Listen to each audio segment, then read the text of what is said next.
Billahi min shaitan rajim. Bismillah ar-Rahman ar-Rahim. In the name of Allah, the most beneficent, most merciful. All praise and thanks is due to Him. Brothers, sisters, respected scholars, Assalamu alaikum wa rahmatullahi wa barakatuh. It gives me great pleasure on behalf of the Glasgow Ahlul Bayt Association to welcome you to a special event which will kickstart our post-Ramadan set of programs.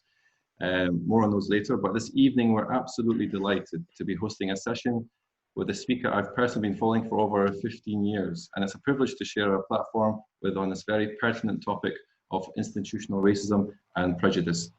So a brief outline: we'll have a very short recitation of the Holy Quran, followed by Hajj Hasanain Rajabali's talk, and then an extended Q&A session for comments and for questions, inshallah. So we first begin with two relevant verses from the Holy Quran recited to us from Brother Muhammad Riza from Leeds, and the English translation will come up on your screen. Brother Muhammad.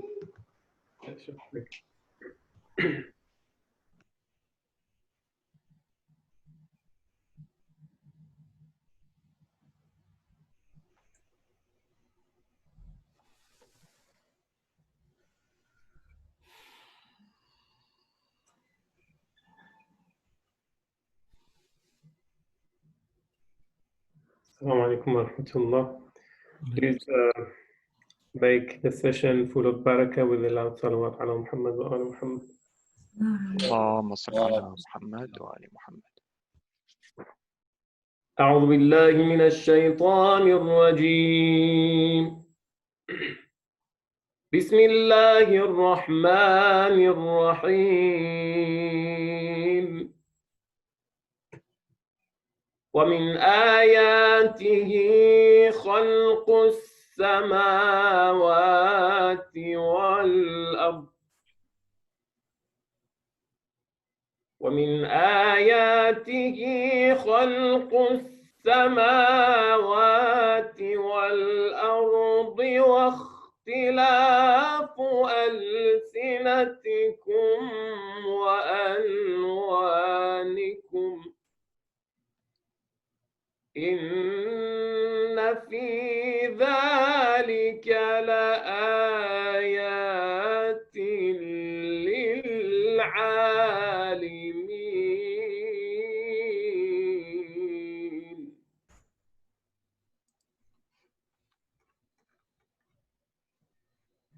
بسم الله الرحمن الرحيم.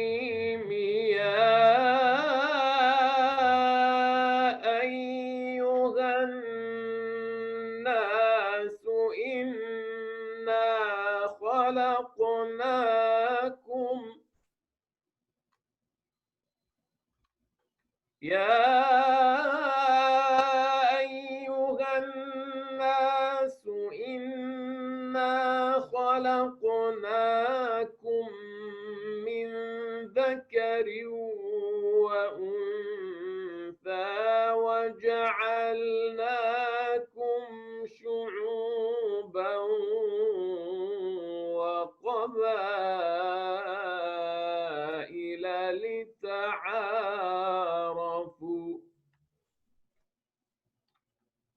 إن أكرمكم عند الله أتقاكم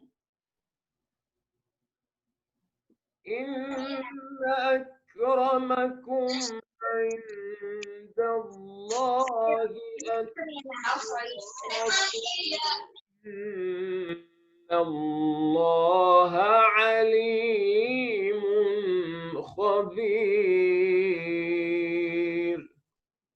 صدق الله العلي العظيم.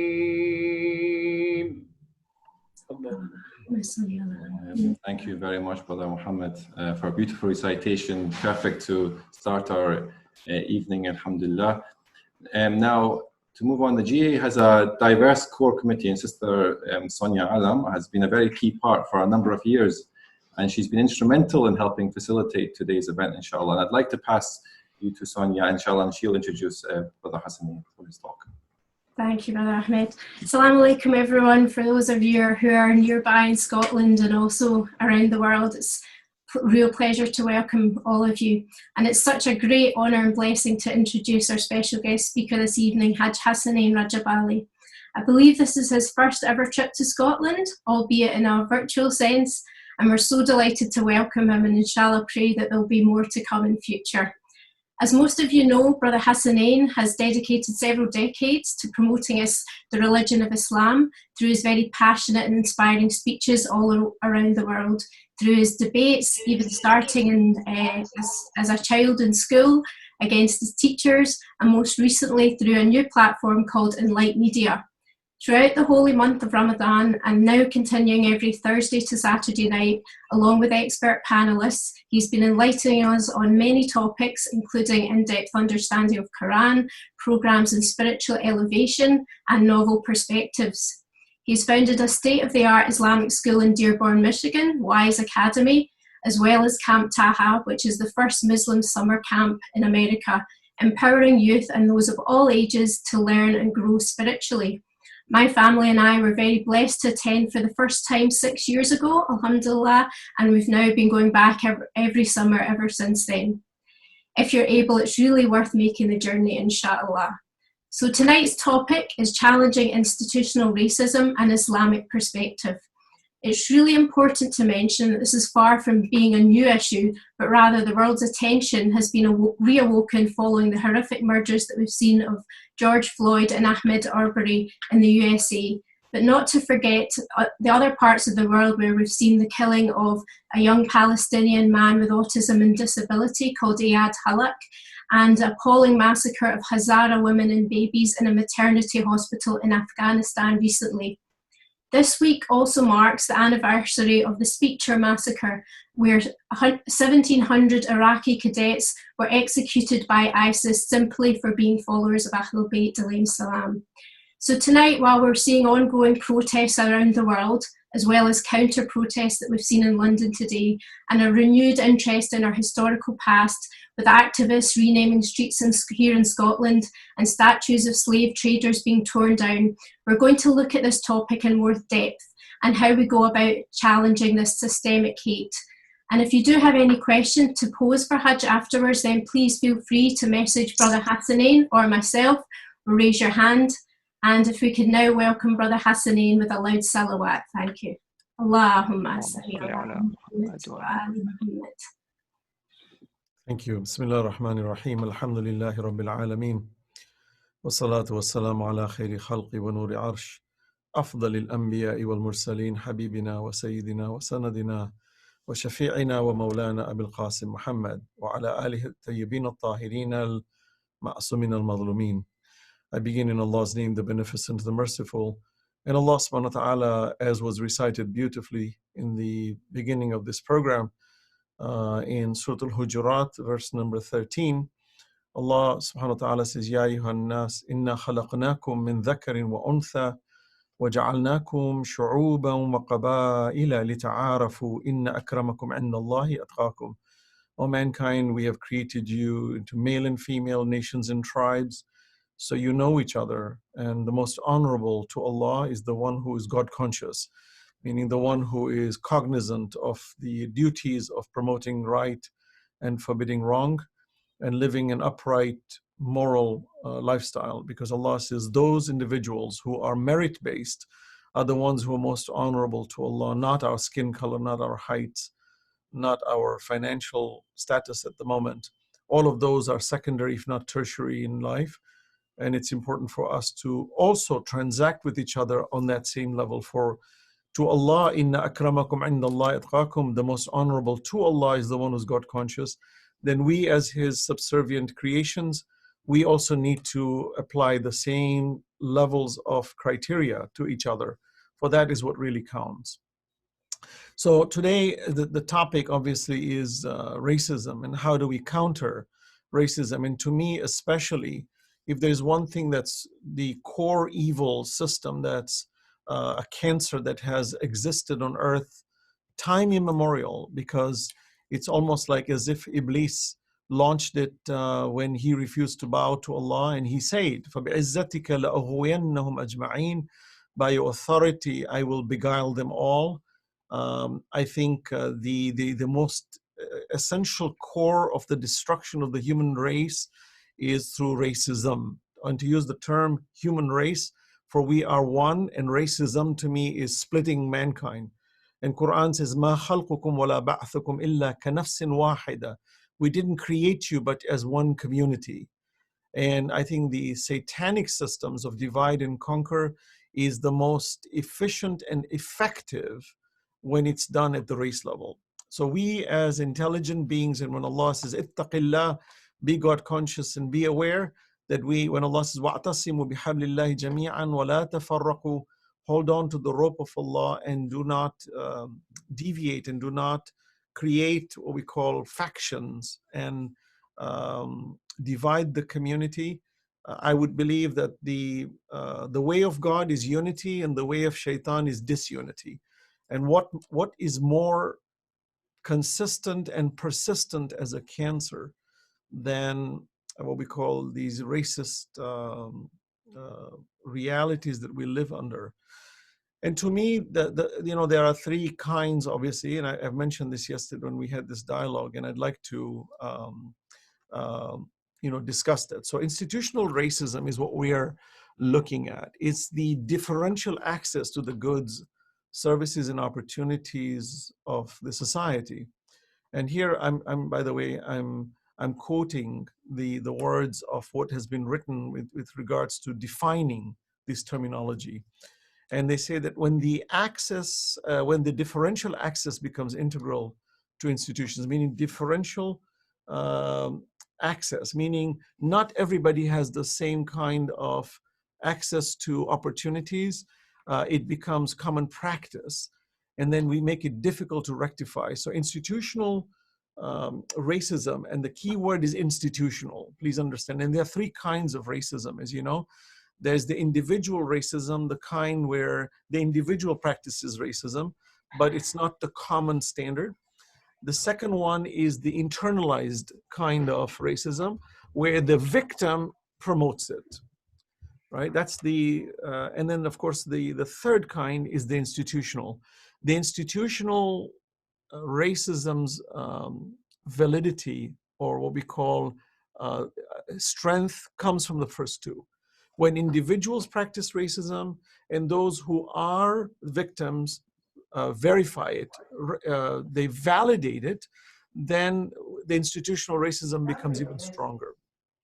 Okay, so this racism dominates public bodies, it dominates private corporations, it dominates private universities, public. It's reinforced by the actions of conformists, and newcomers. And the other difficulty in reducing institutionalized racism is that there is no sole true identifiable perpetrator, meaning we don't know who's causing it. And the minute you distribute this cancer and you don't know where the cause is, then you can't attack it. And when it becomes built into the institution, it emerges as the collective action of the population. So in other words, it becomes the population all looks at it as the norm. You're Black, you're supposed to be second class, if not third class citizen. That's where you belong, right? And if you're white and you have a certain, what we call privilege, then it doesn't matter if you're the dumbest person in the world, it doesn't matter if you're the most evil person in the world, you have greater access. This is what we call the evils of institutional systems that are bad. So I mentioned yesterday also in my discussion, there's a professor by the name of James Jones, and he proposes these three major types of racism, which I agree. The personally mediated ones, the internalized, and the institutionalized. And the personal, by the way, includes the deliberate specific social attitudes to racially prejudiced action. For example, bigoted differential assumptions about abilities, motives, and the intentions of others according to the discrimination, the differential actions and behaviors towards others, according especially to their race. And it becomes a stereotype, it becomes commissioned. And of course, there's omission also, meaning there's disrespect, suspicion, you devaluate, you dehumanize. And the second part of racism is the internalized racism. And that's the acceptance by the members of the racially stigmatized people of negative perceptions about their own abilities and intrinsic worth. and it's characterized by low self-esteem, low esteem of others like themselves. And this form of racism is manifested through embracing what we call whiteness. Example, the stratification of skin color in non-white communities.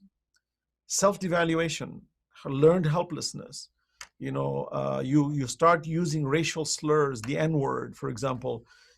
My ancestor doesn't have an origin, my brain size is smaller, my intellect is not as great as the other one, and science shows, blah blah blah, this race is of the lower strata, and it's horrible, where now it starts to get very validated to the very people who are receiving this unfortunate marginalized position. And when you have persistent negative stereotypes, it fuels what we call institutional racism, and it influences interpersonal relations. So people start to behave that way. I'll give you an example. There was a brother from Haiti. He was a black brother, beautiful brother, became Muslim. He was Catholic, became Muslim, lover of Ahlul Bayt, came to me and said, look, I'm looking to get married. Can you find me a spouse? I said, sure. And I was in Dubai at that time, and there was a very good girl. And she was from my community from Tanzania, but living in Dubai. And we sort of matched them up, and they started talking, and they really liked each other. And she really liked him. She was a very pious, good girl. And I want you to understand, here's what I'm talking about, learned helplessness. The girl is from our community, from the Khoja community, but her family was mixed also with the African population. So their skin was generally a little darker than the typical Khoja families. And it wasn't because of that, by the way, that we actually connected them, but it was more to do with the fact that we found this girl to be very God-conscious, pious, good person. To make a long story short, these two became very close. They really liked each other. And now the thought of marriage came into play. And the father, imagine, a father has African descent, he's dark-skinned himself, suddenly jumps into the picture and says, no, I will not let my daughter marry a black man. So this brother calls me, and he's very brokenhearted because now they're talking about marriage. And I talked to the father. He says, no, look, we have, we don't want to get mixed. And so I'm thinking, are you kidding me? Like, what are you trying to do? What, purify yourself in bleach or something? What kind of an attitude is this, this nonsense behavior? And the sad fact of the matter is that this learned helplessness, where we are now fueling institutional racism by practicing it even for our own children. Just think about this, that this girl was so brokenhearted because her father absolutely vociferously said, no, she cannot marry this boy. And this boy, by the way, is a physician. He's highly educated. He's a medical doctor, very, very educated. His father is a doctor, comes from a very reputable family of very learned people in the family. So it wasn't because of that. Spiritually, this boy was like bar none, one of the best that I ever met. So when he came to his deen, his iman, in fact, we went to Hajj together. That's how focused this guy is. The father said, no, can't allow that. And the girl, unfortunately, was forced to marry a boy she didn't want. And the boy she married was the one that the father approved, who was sort of in his accepted category. And this boy abused her. She delivered a child. He was, when you talk about spousal abuse and when you talk about what we call domestic violence, oh my God. And every time I would hear this, I would just cringe and I would bite my tongue. And I said, look at the consequences of fasad. Allah said, ظهر الفساد في البر والبحر بما كسبت أيدي الناس ليذيق. Let them taste this evilness, this fitna that they've created. And this poor girl became a victim. And to that extent, the boy, and she left that husband that she didn't want to marry, he apparently abandoned her. She came back home. This boy, this brother, the original brother who wanted to marry her, was willing to take her with the child. That's how much he liked her. That's how much he loved her. Even then, the father refused. So when I have experienced this kind of internalized individual sense of zero worthiness, to that point where you take your child and you victimize your child just to maintain this absurd notion of institutional racism, you know, and it's horrible. So and you know, institutional racism also has racial stereotyping, which contributes to patterns of racial residential segregation and redlining, and it shapes views about crime policy, welfare policy, especially if the contextual information is stereotype consistent. By the way, these are quotations I'm reading, and you know, institutional racism is distinguished from racial bigotry by the existence of what we call systemic policies, practices, economic, political structures which place minority racial and ethnic groups at a disadvantage in relation to an institution's racial or ethnic majority. School budgets, for example, you'll find they'll spend money to elevate the rich neighborhoods and the poor, you know, the white neighborhoods, and you'll find their roads are better, education is better, banking is better. Even in public schools, you'll find restrictive housing contracts, lending policies. They won't give loans to people who are marginalized. They won't give them land, just like how the slaves were differentiated. The white slaves in America, you know, Howard Zinn talks about that the white slaves in America who were working together with the black slaves in America as one community of slaves trying to fight for their freedom. The masters came in and separated even that group by offering land to the white slaves and refusing to give land to the black slaves, so that the white slaves should now distance themselves from the black slaves in order to separate them and to conquer them. This is the evilness of this racism that has now evolved into what we call institutional racism. And look at the story when we look at George Floyd's, you know, when they say that America has got its knee on the neck of the black people, and you know, now so many of these body cameras are getting exposed, where these police law enforcement is using the same terminology, you know, that I'm going to kill you, I'm going to shoot you, and then the victim who is receiving that horrible oppression is saying, I can't breathe, and so many of them have died, and they've been recorded as just accidental death. You know, in other words, there is this collective force out there that is working to undercut and to hide evils that have been perpetuated not today, but for decades, if not for centuries. For centuries, for sure, when we're talking about modern day evils today. So, and I think, you know, the story continues, but I think I make my point. So, solution to this problem, and, you know, inshallah, we'll dialogue and we'll discuss this, but the solution lies first and foremost for ourselves. Every one of us needs to look in the mirror and say, what am I going to do to eradicate this? And let's not look at our comfort zones. As yesterday, Sister Fatima Mustafa mentioned, get out of your comfort zone. I am light-skinned, I am comfortable, I don't want to rock the boat. If I start saying equal opportunity for everybody, then I also have to stand in line with the rest of the cultures and the rest of the ethnicities. I don't know. I like this exclusivity. Well, if you and I ever have those thoughts, we are no different than Iblis. We're no different than those who are complicit in this evilness, because now we have acquiesced to the evil systems of Iblis, and we must stop doing that. We must say, and to me, it's admiration. I see people of all colors standing up there in these protests, raising the banner and bringing down these horrible statues. And, you know, they beheaded Christopher Columbus. We have Columbus Day in America. I mean, read the book by Howard Zinn, The History of the United States and Its People. It's shocking how evil this man was. Christopher Columbus was cutting off the South America. When you went to South America, he would cut off their noses and their ears if they did not give him the gold that he wanted to take it back to Queen Isabella.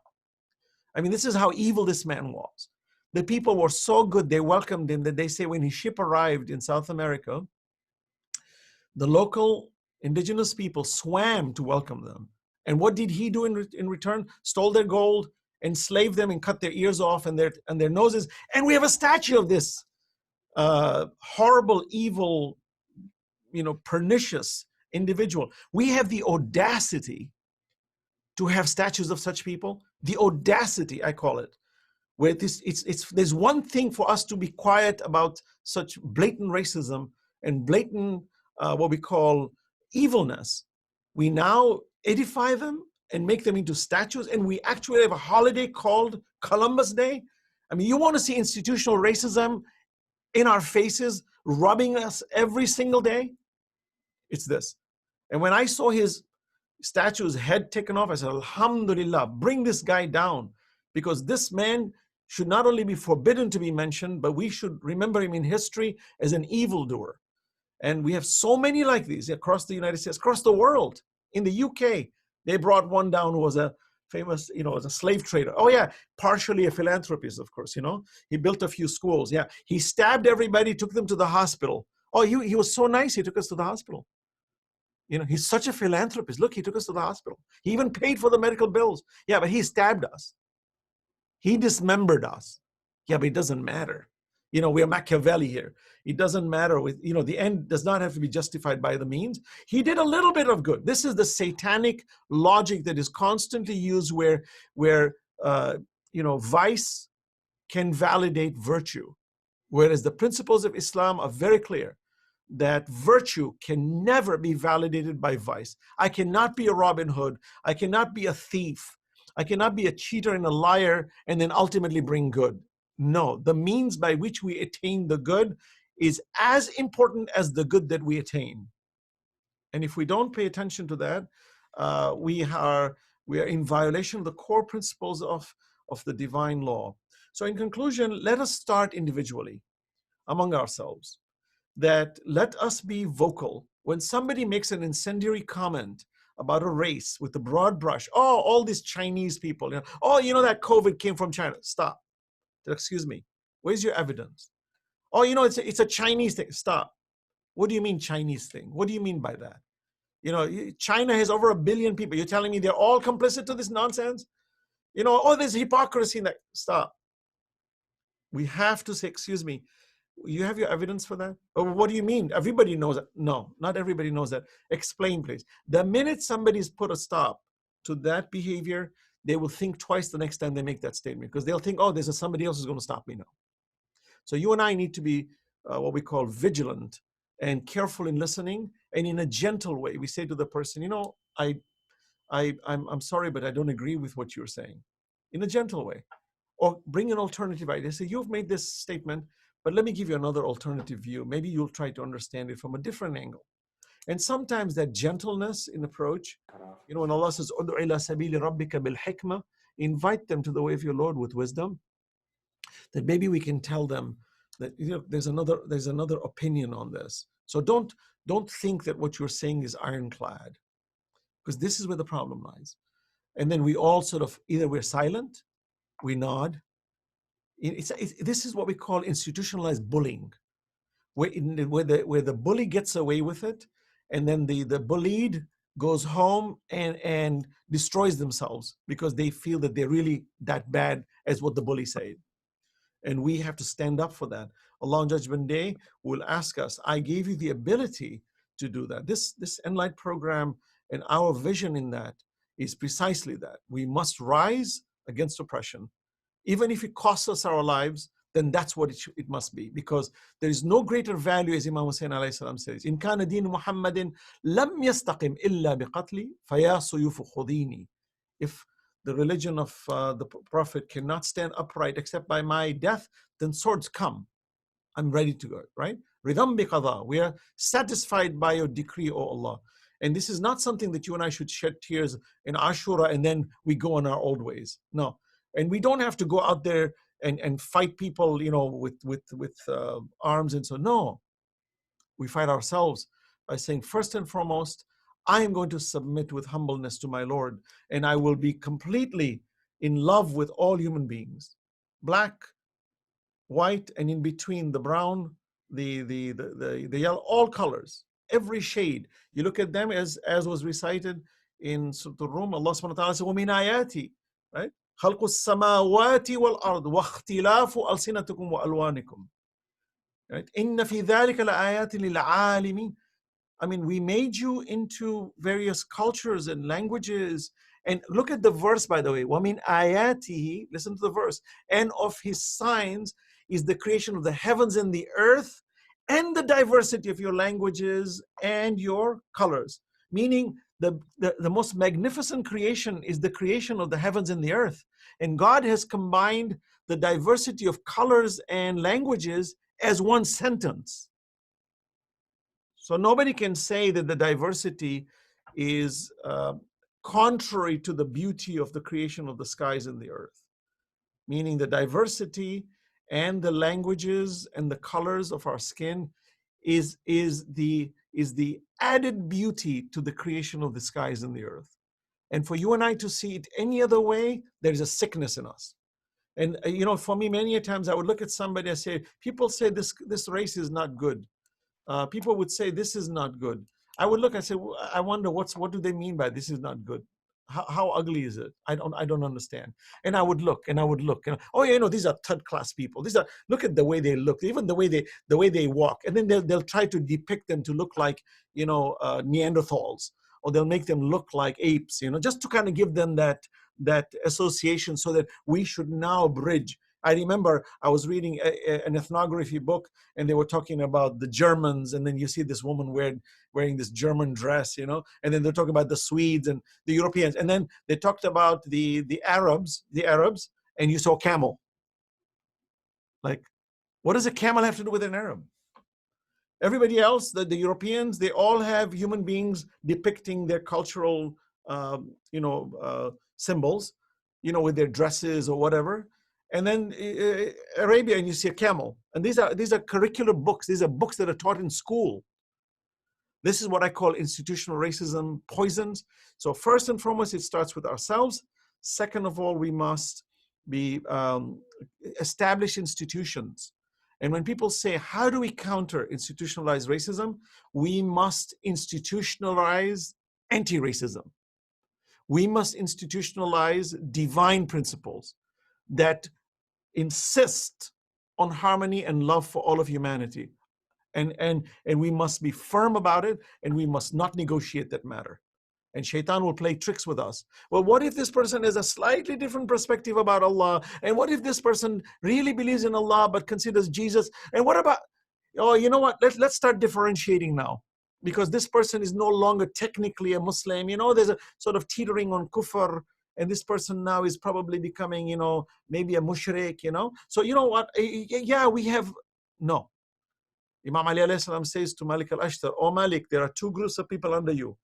Either your brethren in faith or your equals in humanity. Right? So please understand that we have to, when you and I read the Quran, we have to stop condemning people and passing judgments. I see with the Muslim community, and this is prevalent in the Abrahamic faiths, especially, but in all other faiths, that we are very quick in condemning people to hell.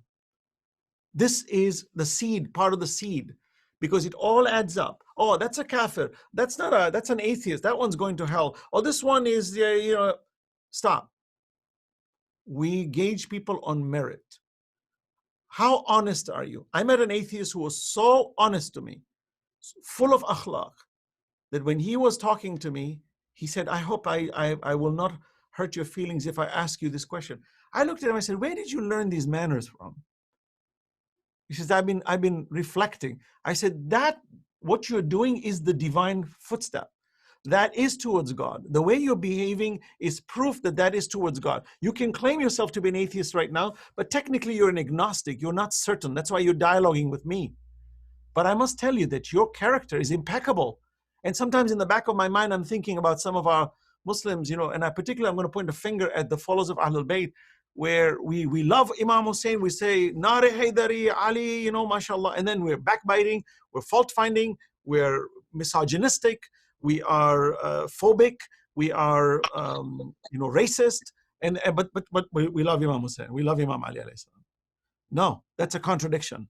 So all of us should apply this, and inshallah, I pray that we work together as an institution of people to establish counter institutions, and we make it a culture within us.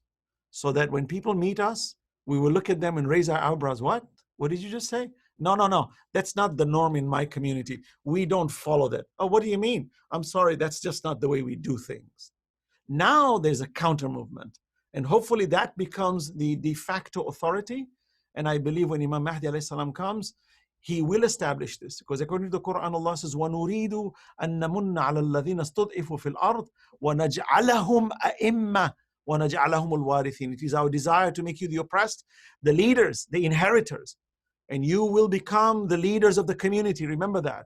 So let's prepare ourselves for that, inshallah. May Allah bless you. We'll jump right into the Q&A. And thank you for your patience. Jazakallah. Thank you very much, Brother Hasanain, for energizing our discussion and highlighting the historical fabric for the racism we see today.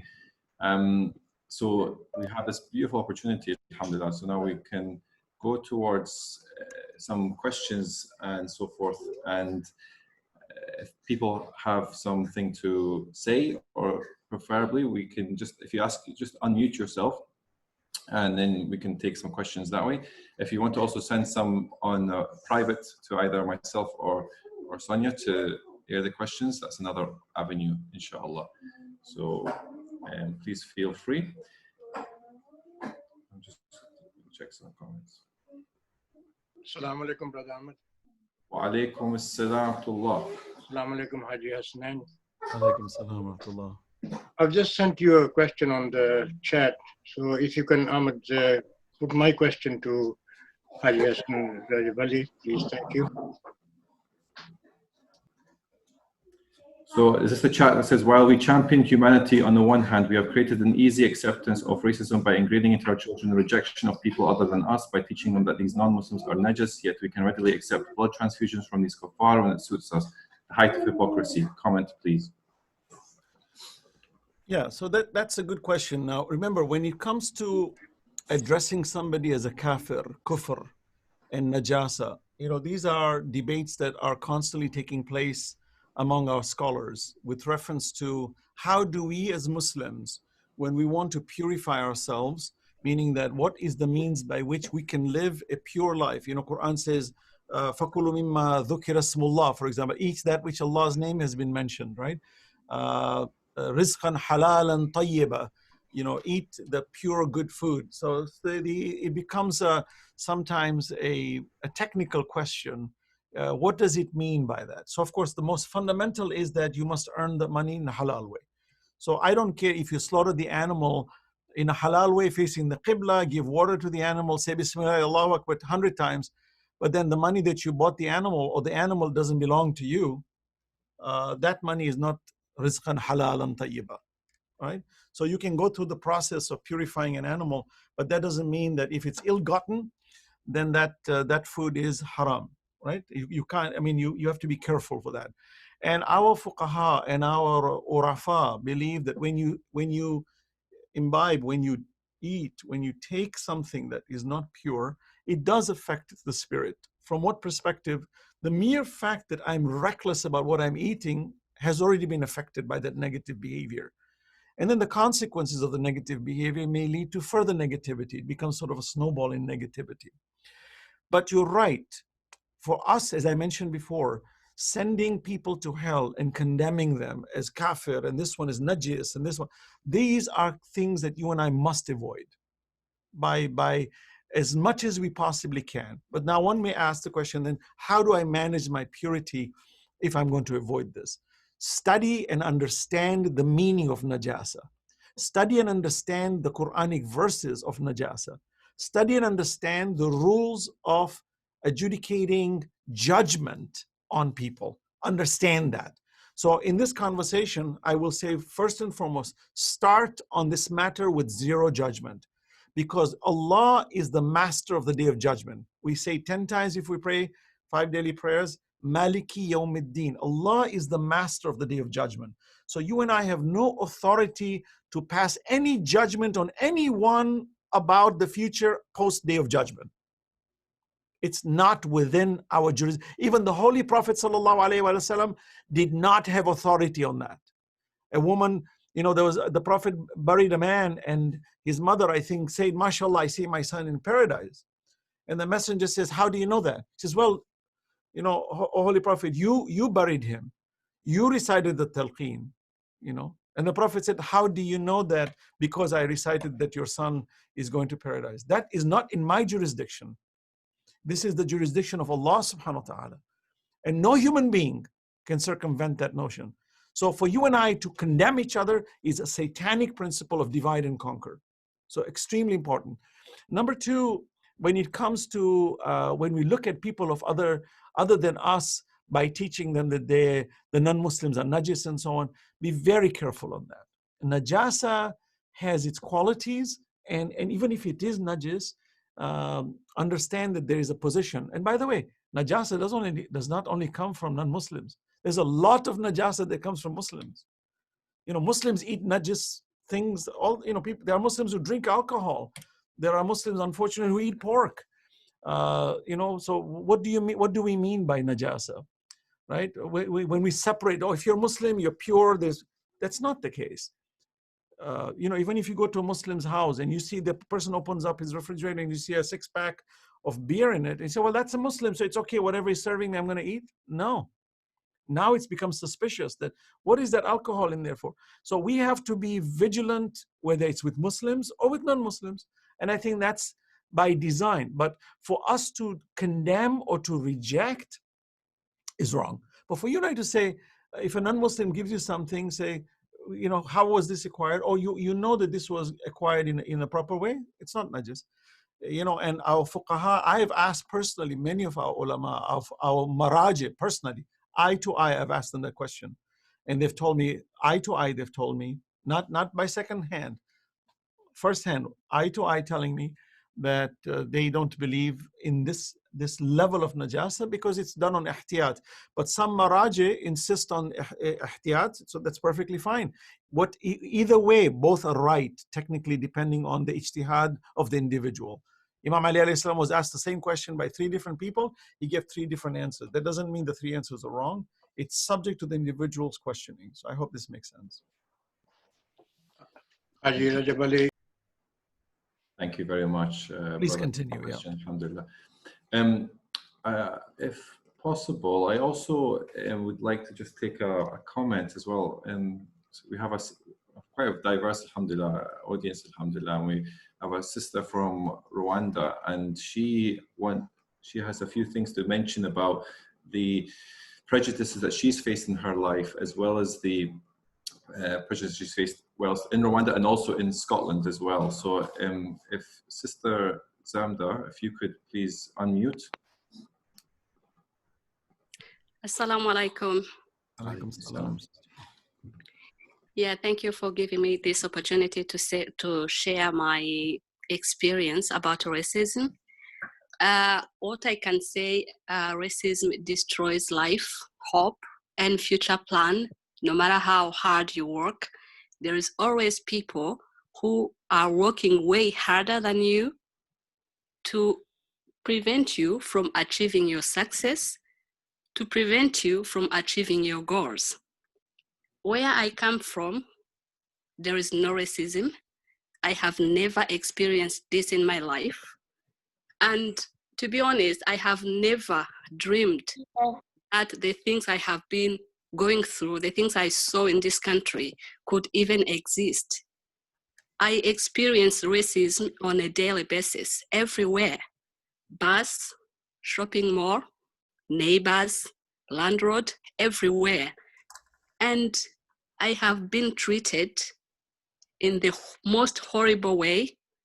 It makes me wonder if I am a human being or if I am an alien. And to be honest, I don't know. So I have never thought I would think that I am nothing. All effort I do to change my life, to work better, to live a good life, are in vain, or because of people, or because of institutional racism. I always felt bad about how I have been treated in this country. but never knew the extent to which it has affected my life. And these past few weeks, the events that have been happening around the world has showed me the trauma on my life. I felt deep sadness in my heart. I felt emotionally drained, very tired. And I reached the point where I feel like I can take it. I don't want to be pushed around as if I am some sort of rubbish and I think these things are not going to go away if people do not speak up, if people do not contribute. There are many organizations around trying to help people to fight against racism and everything. But the truth of the matter is, sometimes they do not do that. Why? Because they try to help people. But if you take a closer look, you do not see those people they are trying to help in their management, in their leadership, in their board of directors. Sometimes they do not even employ some of those people they are trying to fight for their right for. So I wonder, how can you try to help me if you do not take things from my perspective? You are just saying things you see on the surface, but deep down, you don't know what is behind the face I show you, the mask I show to everyone every day. So I think this is very, very deep. And it's painful. And as I say, it's for people who have not worn that shoe. You know, as I mentioned before, when 9/11 took place and the Muslims were being marginalized and castigated and, you know, called terrorists, and people saying, yeah, you know, this is like the racism of the black people. I said, no, don't say that. This is nowhere near what the black population on earth has suffered. Nowhere near. I mean, you come from Rwanda, sister, am I right? Yeah. You know, 1 million people were executed while the United Nations stood and watched. Exactly. I spoke about this, by the way, at Harvard University when there was a symposium on human rights. And I said, you know, we act and pretend to be a democracy, and then we rubber stamp the United Nations, and we selectively choose where to put our machineries and our drones and to kill people because it suits our democracy. I said the Rwandans were being massacred by 1 million people got massacred. The United Nations could have stopped it. They just sat there and watched because to them, that black life is 1/3 the value of another life in the Middle East, of another country, because they're allies of us. Huh? So it's a classic sickness, and I totally understand where you come from in terms of your pain. And for anyone to claim that if you have not received that level of subjection, of tyranny, to me, tyranny. I give you an example. I was in a country and there was a sister who was studying Islamic studies, and she comes from Tanzania, and you know, very close to my mother, a very good friend of my mother.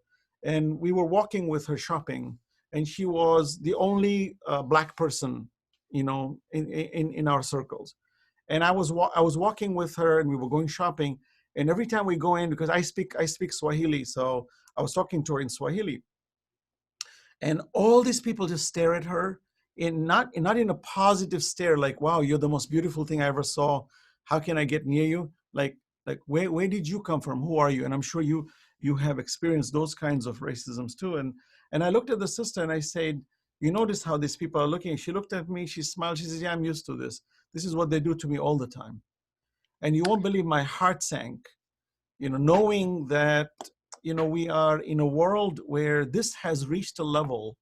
As I tell you, I come from Africa, and in our country, you know, when a child is born, the first thing we ask is, what's the color of the child's skin? Is it light skin? Is it dark? I mean, this is how sick our world, this learned helplessness. And the fact that you say that, you know, they want you to think you're not human. They want you to think that you are subhuman. And by the way, you articulate your message very, very eloquently, very clearly. You're succinct to the point, and that's very impressive. But I must say that when this kind of situation takes place, and I say to all of us, regardless of what our skin color is, we must rise together as a community. And when such things happen, we must take charge and say, no, we are never going to allow this to happen. Because when I'm oppressed and somebody comes to my support, although I believe I don't need anybody's support, I need Allah's support. Allah says in Yansurukumullah fala ghaliba lakum. When God helps you, nobody can defeat you, right? وَإِن يَخْذُلْكُمْ فَمَنْ ذَا الَّذِي يَنْصُرُكُمْ مِنْ بَعْدِ. And if God doesn't help you, who will help you after that? So our support is at that level. And I do believe the marginalized communities have been tortured. They continue to be tortured. And Allah on Judgment Day is going to ask us, those of us who have the ability, that what did you do to stop this? There's a question, by the way, which is a good question. He says that in order for us to fight anti-racism, should we give up our mother tongues in our centers to communicate with, right? Well, that answer is first of all, if your culture within your community is to maintain that language, and my sincere personal advice, okay, let's say you speak Gaelic, right? I think Scotland also speaks. Maintain it. Don't give it up, because the invaders, the colonials, wanted to eradicate all languages but theirs.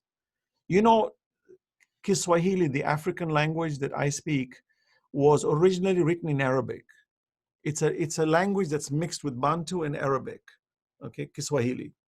And the common sentences were, kuhakia ntume wa Mungu. In Swahili, you say, by the truth of the servant of God, meaning the prophet. And the British and the Germans who came in, and the British, and they Latinized Swahili. They took the Arabic out and they Latinized it. Today, to me, to me, it's like hieroglyphics. I become dyslexic when I read Swahili because I don't understand that. The word, the way they're mixed up, it's all Latinized. They came and they destroyed our languages. They destroyed our cultures. Right, and while I come from the Indian background, so we speak Gujarati, we speak Urdu, and I maintain that. So when somebody speaks Kutchi, I understand it. When speak Urdu, I understand it. I advise us all, whatever language you have, hold on to it. Don't let the masters eradicate it. I believe the world should encourage languages. I tell my daughter, if you could learn 30 languages, that will be the greatest achievement. Learn it, and not only learn it, but speak it like the local. Because to me, that's an achievement. So under no circumstance should anybody say to you, you are in Scotland, you speak English, that's it. No, don't speak Urdu, don't speak Arabic. Nonsense. But to say, I only speak Urdu, I only speak Arabic, and I don't speak English, that's also nonsense. I've seen people live in these European countries for 30, 40 years. They can't speak English, one word. I said, what have you been doing? Well, I don't want. I said, your generation can't talk to you. Communication. Allah says, وَمَا أَرْسَلْنَا مِن رَسُولٍ إِلَّا بِلِسَانِ قَوْمِ لِيُبَيِّنَ لَهُمْ. We never send messengers but by the language of its people. Language is not a sacred institution. It's a means to achieving understanding and depth of something deeper. It's a means, it's a code. That's all it is, it's a code. Language is a code. I am using code right now. I'm codifying and you're decodifying. That's how we understand each other. But if your database in your mind doesn't have that code, I will sound foreign to you. Nothing will make sense to what I'm saying. So please maintain the languages, but don't make it where that becomes your article of faith. I've seen in the UK, for example, up to the 90s, some communities absolutely refuse English lectures, right? And then these children don't even come to the mosque because they only speak Urdu, for example. Well, that's wrong. I believe, and I like it when communities have multi-language programs. Encourage multi-language programs. God, this is one thing I admire, I love about living in Canada, especially when you go to the parts like Montreal and so on, because there people speak two languages, English and French. That's beautiful because at least they're bilingual, they're not monolingual, and I like that. I wish I was living in a country where 6 languages was the culture and everybody knew those languages. That's our culture. My culture is like that. I come from my culture where we speak 5, 6 languages. I think that's fantastic. Thank you, Brother Hasanain. Again, a couple of comments I'll just read out, just in case people have missed that, from Mahbub Rada in Aberdeen. It was relevant to Sister Zamta. By the way, again, beautifully put. Thank you very much, Sister, for bringing that experience to us. At the age of 17, I experienced racism in Uganda. One day I was in a private boarding school, and next day a refugee, yet Idi Amin has been called all other words but less a racist. If anyone else, I've got a couple of other questions here, but I want to try and keep things as relevant as possible. If anyone wants to unmute, I'll be basing it on that just now. Sister Sonia, you've just unmuted. Yeah, I just want to say that was a really beautiful point about the verse in the Quran about among his signs.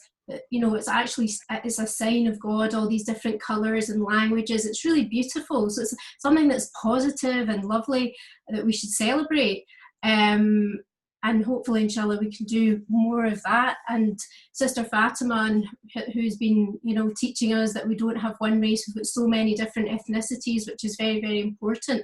And I just wanted to highlight about the actual guidance that was sent down from God in terms of prophets and imams and the diversity of their ethnicities. And I wondered if you could touch on that a little bit, please. Yeah, our imams, 50% out of the 12 imams, more than half of them married actually African women. You know, when you talk about the combination, you know, of the mixtures of our imams, our 8th imam married you know, an African woman, and his son Imam Muhammad Jawad was called Aswad. He was called black, you know, and in the sense that people actually question Imam Rada if that was really his son. And he brings a genealogy expert, and even the genealogist says, yes, this is definitely your son. Imagine questioning that. Can you imagine? Just think about today. If I say to you, Imam Mahdi will come blonde-haired, blue-eyed. Oh, mashallah, very nice. Imam Mahdi will come black. What? How? Where? You sure? What's the evidence? What's the like, as if there's something wrong with one color and the other color is more privileged. What if the imam comes completely, you know, black, like a person from West Africa, from the Ivory Coast, right? Which is magnificent. I mean, I have laid eyes on some of these Africans. I can't stop staring at them. And sometimes I'm envious. I wish that was my skin color. That, oh my God, that is the most beautiful skin I've ever seen, right? And we asked that question. And we, you know, our 9th imam was dark. Really? He was like, did you know Luqman was a black man? Surah Luqman, you know, Allah says, وَلَقَدْ آتَيْنَا لُقْمَانَ الْحِكْمَةَ, we gave Luqman wisdom. And when I said to people, you know, Luqman was a black, really? Yeah, because I can't associate wisdom with how, where are we getting this? For example, we have, for example, African scholars today, you know, from Tanzania, from Kenya, and our communities in some of our non-black communities, we invite them as resident scholars, and then when these scholars make comments, for example, that, you know, we experience racism in our community. You know what some of our community members have the audacity to say? It's this fine, it's what we call a poison pill sentence. We allowed this person to come to our community. Oh, in other words, you were dark skinned, but we made concessions. Like as if everything else with their knowledge, their wisdom, their hikmah is second class. First priority is skin color. We like you, so now come. Now you can tell us what you've got. But, you know, don't forget, it's a privilege. We, the lighter skin, are privileged to give you the privilege. Oh, I mean, I hear this, and I'm thinking, my God, we're the same people who go to the mosque and pray and we cry for Ahlul Bayt. I think we've barked up the wrong tree. And you know what the fear is? Listen to this fear, how shaitan talks. Oh, brother, if we start interacting so freely, tomorrow our children will want to marry these people of the dark skin. Then what's going to happen?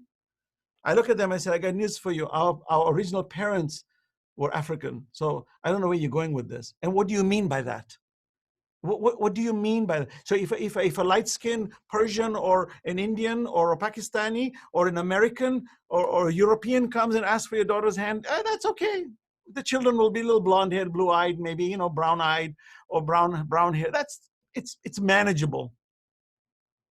But you know that this is shaitan. This is Iblis. Wallahi, it's been in my skin. It's been bothering me for all my life. Growing up as a child in Africa, and I see this, and I feel like I'm forced. Like, you have to. You also have to, you know. Oh, and then we give them these horrible names.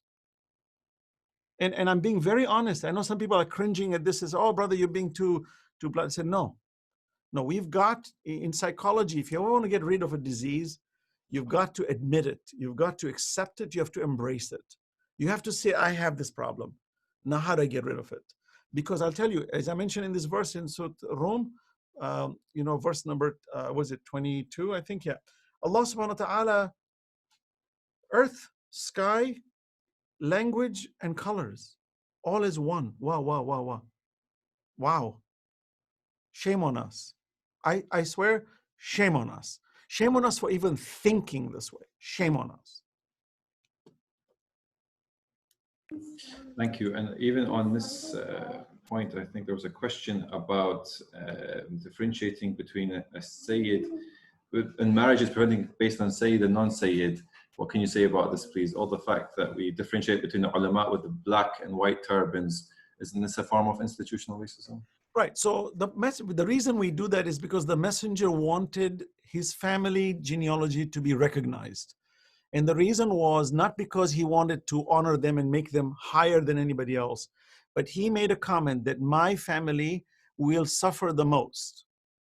Right? So you find that the family of the Prophet was meted out with the worst kind of atrocities by tyrants of that time. The Umayyads, the Abbasids, they used to target the family of the Prophet, especially the Alawi, the ones who were from the family of Imam Ali alayhi salam.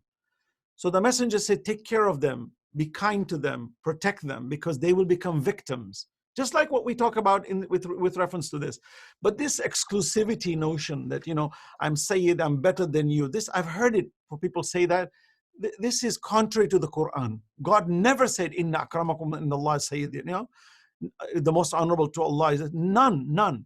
In fact, Salman, the Persian, the Prophet said, Salman minna ahl al-bayt. Salman was not Sayyid. Salman was a Persian. So this notion that oh, it's purity, maintaining the Imam's purity. Go ask the Imams, then why did they marry the slave women, you know, freed slave women from Africa, from all parts of the world? Why did they marry them? You go to India today, you know how many Sayyids are in India? Why are they there? Because they migrated from Arabia because they were being persecuted. So they went to India to seek refuge. Even Imam Hussein, historically, some historians write that Imam Hussein asked Umar ibn Saad that if you have a problem with me, I will leave Arabia and I will go to India. You see? So that migration pattern is part and parcel, and we should respect. There is an honor for people who have made, but there's no, this idea that when a Sayyid leads prayers and a non-Sayyid leads prayers, the Sayyid's prayer is higher. Where did we get this from? Who said that? So unfortunately, that has come down and trickled down. And sadly, I'll say this, I've seen, for example, Sayyids in the Middle East who will look at me and say, yeah, I'm a Sayyid. But they laugh about it. They said, so what? There's nothing better. I said, yeah, you know, my daughter is married to a non-Sayyid. We don't care. But then in certain parts, like in the Indian subcontinent, Indian, Pakistan, it seems to be very, very strict rules. Only Sayyids marry Sayyids. I tell them this is not within Islam. This is not the principle. You want to do it, it's fine. But don't use it as an exclusivity position. It's not proper. Because then my children won't be called Sayyid. Because, you know, Sayyid only goes through the father. I said, Fatimatu Zahra Salamullahi was Sayyidah. Oh, but she was the daughter of the Prophet. I said, what about Imam Ali then? Where does Sayyid start from? Does it start from the Prophet? Where does it start from? Tell me, where does it start from? Does it start from the Banu Hashim? Where does it start from? Adnan, the grandfather of the Prophet, way up with the Ismail. Where does Sayyid start from? Because if you're going to come down, you see Abu Lahab was a Sayyid. You see? Do we counter that? Do we say all Sayyids are all pure? When did God say that just because you're family of the Prophet? Prophet Nuh alayhi salam was a relative of the Holy Prophet. His son is condemned in the Quran. So this idea for us to use these little what we call stereotypic categories by which to lump people in there, we have to be very careful. When I see a Sayyid, it reminds me of the Prophet. I said, that's from the generation of the Prophet. I respect them. But when I see a non-Sayyid, it reminds me of the Prophet. But how does it remind me of the Prophet? Sayyid or non-Sayyid, their akhlaq. So I've seen Sayyids who drink alcohol. I was once invited to a wedding, a Sayyid, whole family, reveling in poetry about how they're the family of the Prophet. There's dancing, there's indecency, there's alcohol. I could not believe. I said, shame on you people to even use the name Sayyid. Remove this title. This is tainting the Holy Prophet's progeny. So don't do that. But look, it's a fine line. Our honor and respect for Sayyid should always be maintained, but that does not imply that the honor and respect for the non-Sayyid should not be there. So the general answer is honor everybody, right? But it becomes a fine line. If I'm going to honor everybody, why are we differentiating Sayyid and non-Sayyid?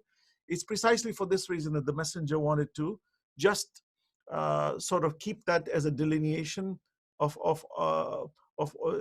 from historical perspectives of how they suffered. But did the non-Sayyids suffer? Of course. Go back in history and see how many non-Sayyids were killed and mutilated because they were believers in the truth. So to me, it's a gray area, and I don't use any of these as real qualities of validation to me. If a Sayyid comes to me, oh, okay, this is a Sayyid, so he's pure going towards Allah. Absolutely not. By the same token, when I meet a non-Sayyid, do I say, oh, this is a non-Sayyid, I need to be nice to them? No, absolutely not. We need to be nice to everybody, and we need to validate people's qualities based on their character. I just told you that atheist who was having a dialogue with me, I was very impressed with that person, though he's an atheist. But because his akhlaq was impeccable, it was something of honor to me.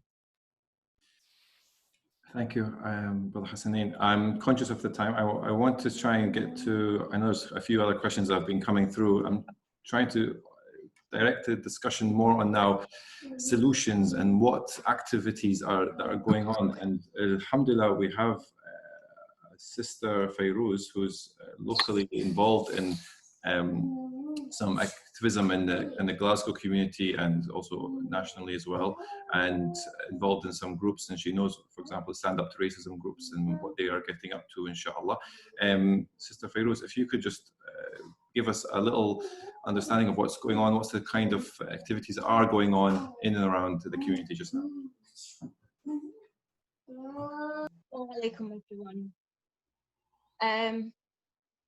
Hearing the testimonies of some people and the stories that Hajj Hasanain Rajabali has shared with us, it's very disheartening and upsetting as well to hear that humanity has not progressed, where when we look at verses from the Quran, the sayings of the prophets and Imam Ali, of how humanity is one, we're all brothers and sisters in humanity, and that no one is superior to other than their deeds. I feel like we've just not moved on throughout. We've not learned from history. I also like to share one story as well that I've heard. It was a long time ago, but it's stuck with me till this day. Trying to understand it. It was somebody that a friend of mine who shared it with me. Over in Emirat, there were a group of people that were ready to pray, and the person that was doing the adhan and leading the prayer was a person of dark skin. It's a black man. The people, the Arabs, refused to pray behind this man purely because of his color. He said, we were not going to pray behind an abid. Right. Now, that speaks a lot of volumes, and it shows that these people's intentions to pray and to connect with God is not pure. It was not genuine. It's the same way Iblis was praying. Yeah. Who was the first mu'adhin? Who did the first adhan in Islam when Islam was established? It was a black man, Bilal. And also, To Sister Zamda, I'm so sorry to hear your experience, and please get in contact with me if you ever want to talk about anything that you've experienced, and how we can learn from you, and how we can move forward and how to fight racism. I'm an activist in Stand Up to Racism, and actually today I chaired a rally called Black Lives Matter from Minnesota to Kilcawdy. And the reason why it was called that is Minnesota because is where George Floyd was brutally murdered by the police. And the same scenario occurred in Kilcawdy a few years ago, where Shakubayo was a victim of the same brutality under the hands of the police. The whole world witnessed the brutality of the police and the murder of George Floyd globally, and that has raised anger around the world, and this is why you see thousands of people taking the streets to protest against this and to fight for justice for all the victims that have died as George Floyd has. There are so many ways one can ask for justice. You don't need to take the streets. You don't need to protest. You can, one of the things that you can do is, this is only if you do not want to protest, of course, you can contact your MP, your MSP, your councillor, the police. Also, I would like to tell people, if anyone that has experienced racism in the streets, or know someone has experienced it, it's important to report it to the police. This will be recorded in the statistics, because if nothing gets reported to the police would think things are okay and things get not done. So it's important that things get reported to the police, to your local councillor, to your MP, so everything gets logged. Are they, by the way, sorry So to jump in, recently, sorry to jump in, but a quick question. Is there any reputable, respectable institution in the local region that when you do report, that they will take the effort to record it and to make use of it? Because sometimes when you report it to an institutional when you report it to an institution that's part of the problem, then what happens is that effort we might think is being recorded may actually get put away, and it never comes out again. You need sort of like a counter body that that monitors the actions of the institutions, because otherwise, if you don't have a historical record, for example, the lynching of the slaves and the blacks in the United States, I would say probably 95% of it is not recorded. When we talk about George Floyd, we're talking about thousands of George Floyds, not hundreds, thousands, maybe tens of thousands, maybe hundreds of thousands. They say over 1 million bodies were thrown in the Atlantic Ocean during the slave trade. 1 million bodies was thrown in the ocean when they were being taken from Africa to the Americas.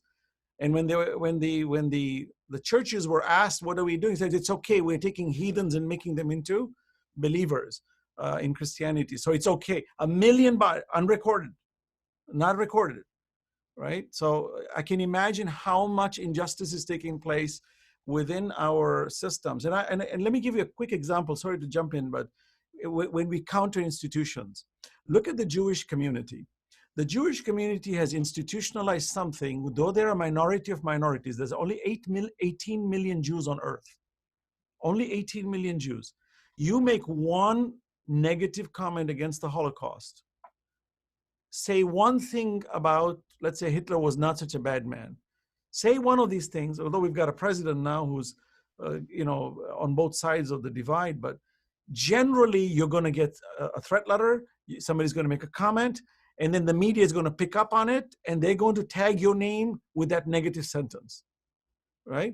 Ahmadinejad, the former president of the Islamic Republic, said, apparently they say he said he wants to wipe off Israel off the map.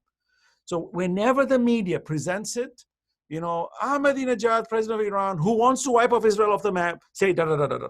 That sentence, that little sentence, always gets plugged in because it's strategically designed to institutionalize the idea. And I find that the Jewish community has developed a swift mechanism by which to not waste time and to sort of shrug their shoulder. Ah, it's okay, they said something bad about me. They have gone the extra mile to make sure that they let you know we heard you and we don't like it. And people get scared. Yes, I know what you mean. You know that you spoke about institutional racism. However, we still need, I still feel like it is still important to report these things no matter what. Yes, they may ignore it, complain, or you have to record it yourself. You also have to take charge on your own actions. Yes. Also, because if you stay silent, no one will do anything about it. No silence. No silence. Never stay silent. Never. Report it, but report it further. And do not get disheartened, or if you think that, lots of people say, oh, the police will never do anything about it, your council will not do anything about it. It's important still to log it. It's important to have everything recorded, send an email, send a letter, have it recorded, so that way when people turn around and say, well, you've never complained, there's no problem, you say, well, look, this is what I've done. I've been trying to raise it. At the moment, so Stand to Racism are doing here in Scotland and across the UK is we are taking action every Wednesday at our local areas. And so this is every Wednesday at 6 p.m. We are calling people to come out and protest with social distancing and to stay protected, wearing masks, and just make your own homemade placards, things like Black Lives Matter or racism is a disease, things like that. These are just examples, and come out and show that we are not going to stay silent, and we will not stop until we see justice made, until there is change in society.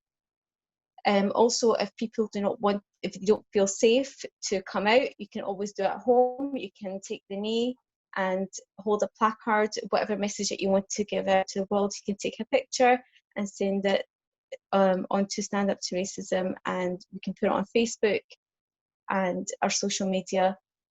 Those are just examples of things to do, but also get onto your MPs, your MSPs, your councillors, and just keep nagging until something gets done. And people are doing something. There are politicians that are trying to make change. For example, as Hamza Youssef and Anas Sarwar in Scotland, they have, a couple of days ago, they have spoken very well in Parliament, asking for change, asking that the only way to see equality is for policies to change and to see people of colour be in the same platform as many leaders in all institutions.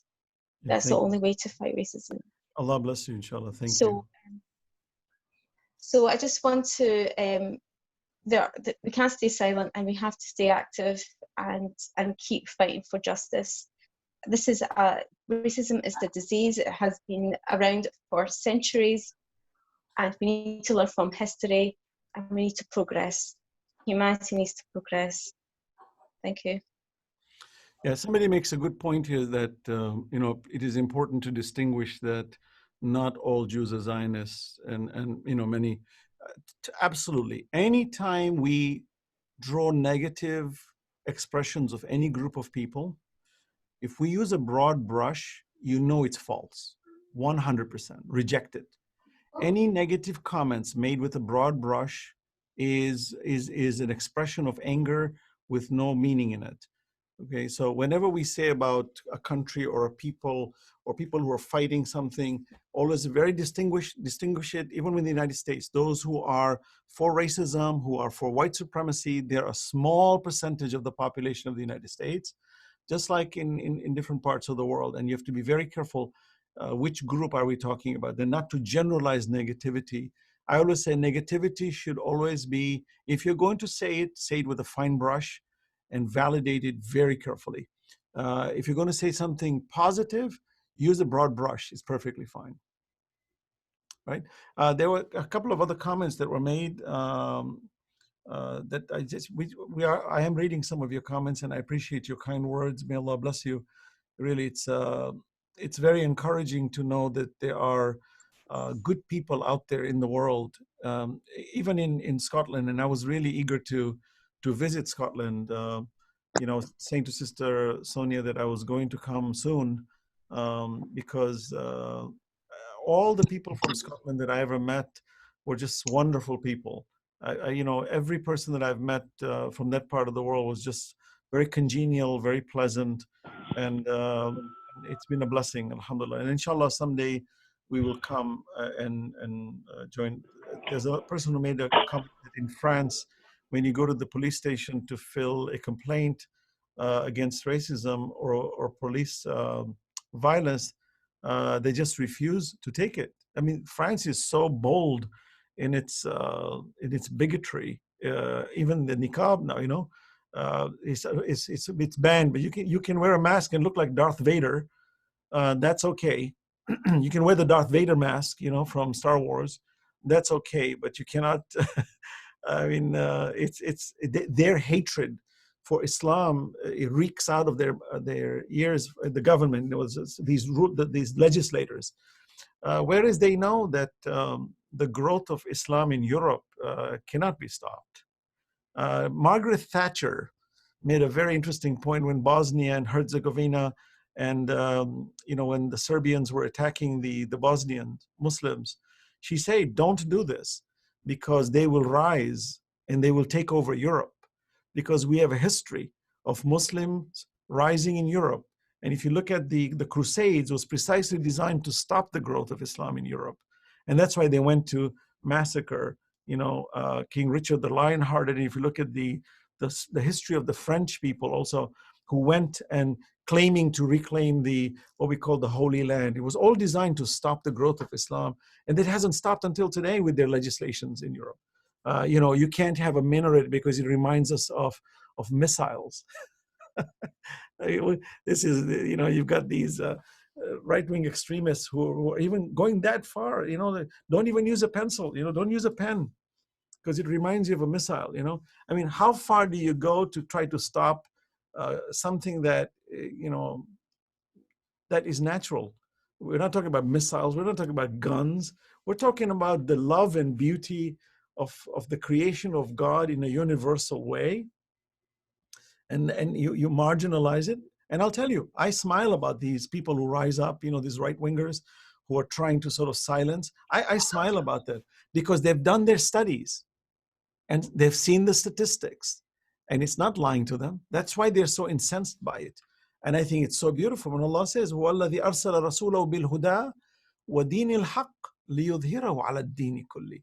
He has sent these prophets and messengers with the truth, and it will supersede all. And you're seeing it. And by the way, the suppression even of a people of a certain skin color is because the ones who are suppressing are fearful of that other group. So when we talk about the weaker race, it's those who commit these heinous crimes. They're the weaker race. I always believe. Thank you, Hasanain, once again. I'm very conscious of the time now, so if it's possible, because today, obviously, the session we're asking is obviously challenging racism, and also there's a few comments too about practical steps. There's been mention of being vigilant about the rhetoric, the actions of those that are discriminating and so forth. There's been mentions of the forms of activism that's been in terms of forms of protest, lobbying for politicians, lobbying councillors, lobbying institutions and so forth. And there's been mentions of recording all these statistics and so forth and packaging it into a format which can be used to confront these discriminatory policies and so forth. So if possible, Hasanain, if there's anything as well, just to roundly conclude and summarize the key emphasis of what practical steps we can do on a daily basis as well. You mentioned on the individual level, you mentioned the community level, and then we can have Sister Sonia to give us our thanks as well. Yeah, so I just like to conclude. We're out of time, but I think much has been said. But I want us to focus on the sister from Rwanda. I think her name, because can you say it again? Ramda. Sister Ramda, mashallah. So, a comment from her, for example, And the comment from the rest of the questioners also, let's pay attention to what was said. It's very deep. There's a lot that has been said. Let's not brush it off. Let's focus on that, because that is, if that resonates in our hearts, we will begin to understand the power of empathy. You know, it's very hard to empathize when you're not on that receiving end, but we must put ourselves in that shoe to understand. And here it's just not to say, oh, sister, we're with you, we support you. No. And by the way, people who are marginalized, especially the black skinned people, they're not looking for charity. They're not looking for a helping hand. In fact, it's insulting to them. You know, we say, can I help you? Do you need any help? Can I give you some money? It's insulting. They're not looking for that. I'm just being very straightforward. They're looking for us to resonate for justice for all. I think that's very important to understand. You know, I had a brother from Haiti who was actually in Brussels, and he became a Muslim because he had an Italian friend who became a Muslim. And he was very intrigued by Islam. So he came to America, he got a green card, and he got a lottery to get a green card to the United States. And he moved from Brussels to United States to New York. And he vowed that he would search about Islam and hopefully become a Muslim. He was Catholic. And when he researched, he did a lot of reading. And when he did a lot of reading, he realized that the story of Abu Talib was the sticking point to him, because all the historians were saying Abu Talib was a non-believer, he's going to hell. You know, they got no problem sending him to hell. The uncle of the Prophet, right? So he was very intrigued by that. And look at a person now, right? His family originated from Haiti, lived in Brussels for many years. Now he's in the United States searching for Islam. He reads something that's so deep, most people don't catch it. He went to all the Islamic studies, says, what's your opinion about Abu Talib? And they said, well, Abu Talib is going to hell, but the hell won't burn him because he helped the Prophet. He walked away, said, this doesn't make sense. This doesn't make sense. Then he enters our school, and lo and behold, you know, we're having a dialogue in class about Abu Talib, which I didn't even plan. And he comes to me and says, I want to do my Shahada. So he did his Shahada the following day and became Muslim, mashallah, follower of Ahlul Bayt. Then he said to me, I'm looking to get married. Now, this is a person who was a Christian who became a Muslim. He's from the black community, from Europe, speaks French. His English is sort of broken. So you can put the image there, right? How many people are going to accept within the Muslim community and embrace such a brother and say, this is one of our brothers? We all do it on the surface, but deep down, are we willing to accept this person truly as our brother?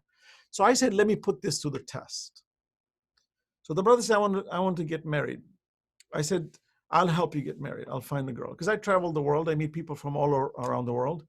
And mashallah, I met a sister in Africa from our Koja community.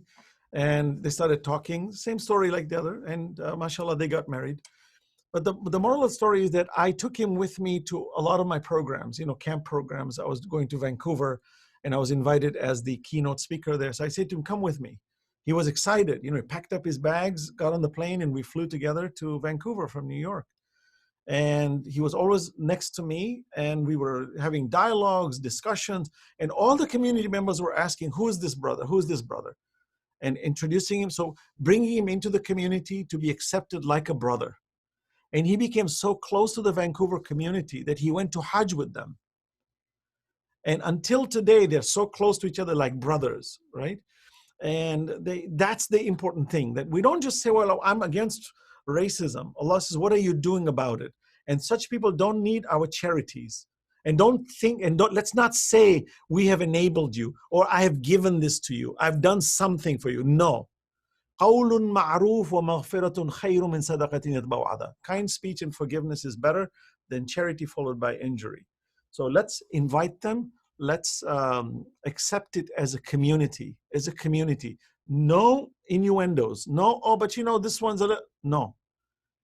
Negate a person if they are liars, if they're cheaters, if they're not to be trusted, negate them or question that, but not on the basis of this. And I pray to Allah subhanahu wa ta'ala that all of us practice this. We live in a world that is reeking with this. And every time I see the picture of George Floyd, I said, your blood among the thousands like you that have been choked and your lives have been taken will not go in vain. It's enough, enough. And even, you know, why do we have to say enough now? Think about it. Were those thousands who died before not enough? I just want to ask us a question. Does it have to take another one like George Floyd, then we say enough? Are we so acquiescent that if I have 20 kids in my family and 15 of them get, you know, abused and killed, then the 16th one, I said, enough now, you know, enough of my children getting killed? Is that how it works? Or when my first child gets abused, it's enough? Look at us as a human race. Does it have to take centuries and thousands of years? And then one person's one person's breathing gets choked and everything goes into disarray. Enough. I look at myself and say, where was I 5 years ago, 10 years ago? Oh, the answer was the institutional system had a grip on me and says, don't say it. I will choke you. And I say, well, am I afraid of getting choked? Alhamdulillah, people are rising now. So Allah on Judgment Day said, I gave you an opportunity now, where large populations have risen and the satanic elements today are working carefully in their conference rooms, planning a strategy to subvert and to subdue this uprising. I just want others to know this. And I would be sad 5 years from now, 10 years from now, we say, remember we had that uprising 5 years ago? Yeah, what happened to it? Oh yeah, Black Lives Matter. Yeah, we put it on the shelf. We went on with our merry way. I'm worried about that. I'm truly worried about that. And that can never happen. I promise us, I pray to Allah that if that's going to happen, I pray to Allah, and I pray that all the time, that the Imam return today, because this must stop. So I end with this. You know, I have another program to attend to in another 15 minutes. And I hope, inshallah, that this continues this dialogue. I've seen some people make a text to say that let's continue these kinds of dialogues, inshallah. We will continue them. And forgive me if I've said anything that may not have sounded appropriate. It's all with good intentions, inshallah. And I pray to Allah subhanahu wa ta'ala, رَبَّنَا اغْفِرْ لَنَا وَلِإِخْوَانِنَا الَّذِينَ سَبَقُونَا بِالْإِيمَانِ وَلَا تَجْعَلْ فِي قُلُوبِنَا غِلًّا لِلَّذِينَ آمَنُوا رَبَّنَا إِنَّكَ رَؤُوفٌ رَحِيمٌ. Those of you who understood it, the dua in the Quran is رَبَّنَا اغْفِرْ لَنَا, O Allah, protect us and forgive us. وَلِإِخْوَانِنَا الَّذِينَ سَبَقُونَا بِالْإِيمَانِ, and our brethren who preceded us in faith. وَلَا تَجْعَلْ فِي قُلُوبِنَا, and do not put rancor, hatred, غِلًّا لِلَّذِينَ آمَنُوا, among the believers especially. Let's have, as they say, رُحَمَاءُ بَيْنَهُمْ. Let's be merciful to each other, and let's be merciful to humanity. And to me, the most profound thing about the love of God is that love, as I mentioned yesterday, is not an external entity. It lies in every entity that exists. Even an electron exudes love. An atom exudes love. An animal exudes love. Its existence is the power of love. And when you and I recognize that, we will love everything. And when we truly love something, we will be averse to belittling it. We will be averse to denouncing it. We will be averse to hating it. Because when we love something, we nurture it, we harbor it, we protect it, and we take it to newer heights. That's the kind of love I advise us all to have. And if you and I don't have it, then start to question it. That's what I do every single day. Every time I travel, I'm at the airport, I'm on the plane, whoever's sitting next to me, I say, how much do I love this person sitting next to me as a human being? And I always ask that question to myself. And every time the answer comes that that person sitting next to you doesn't know you, that person is a stranger, but that's a gift of God to you as a being who is now in your proximity. Honor it. May Allah give us that tawfiq, inshallah. Thank you so much. Thank you so much. I know you have to rush off, brother. That was a really engaging discussion, and it's one that needs so much time, and inshallah we can continue, and we do want to welcome you again to Scotland, including in person, inshallah, very soon. If everybody can check out Enlight Media as well when you get a chance, there's a channel on YouTube, and there's many of these engaging discussions and so much learning. I also want to thank Brother Muhammad Reza for his beautiful Quran recitation, all the organisers, and thank you so much to all the participants and everybody who took part and for sharing and things that were very sensitive and personal, and we really do feel your pain, sister, and we're all here for support as well. Brother, hopefully, inshallah, we can see you again very soon, and assalamu alaikum to everybody. Oh, just quickly from Brother Ahmed, next week, inshallah, we're going to start our Prophets of God series on prophethood to begin with, and Sayyid Ali, inshallah, is going to be joining us for some learning on that, inshallah. Thank you very much, everyone. Thank you. May Allah bless you all.